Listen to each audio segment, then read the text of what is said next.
Steve. She wears a blouse like that to see the extent to which you're able to keep yourself from looking at them. Well, the point remains, the more you look at them, the less likely it'll be that you'll enjoy them someday. Be the cowboy, Steve.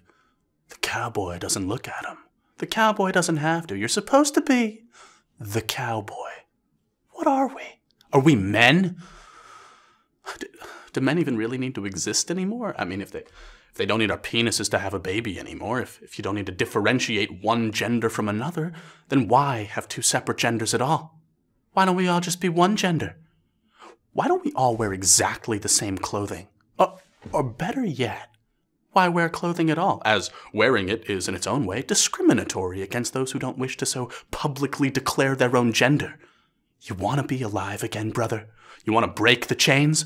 Don't look at them.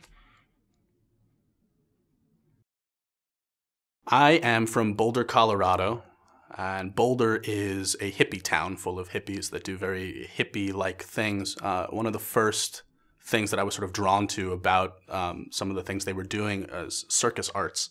And I remember coming home to my father at a young age and demanding that he teach me how to juggle. And so he taught me, and I immediately fell in love with it. And I started training every single day whenever I had a spare moment. And I quickly surpassed my father's skill level, and I've been juggling for 10.5 years now. I've graduated to knives and fire and all kinds of scary weaponry.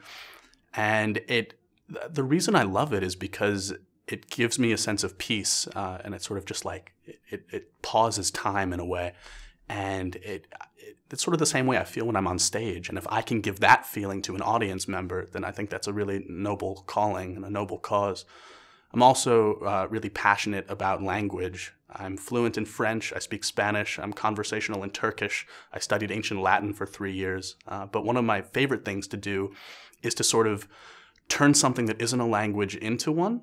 And one of the examples that I have is beatboxing, because people think that it's just vocal percussion, but you walk up to someone anywhere in the world who you don't speak their language and you beatbox, and all of a sudden you can have an entire conversation that you couldn't before.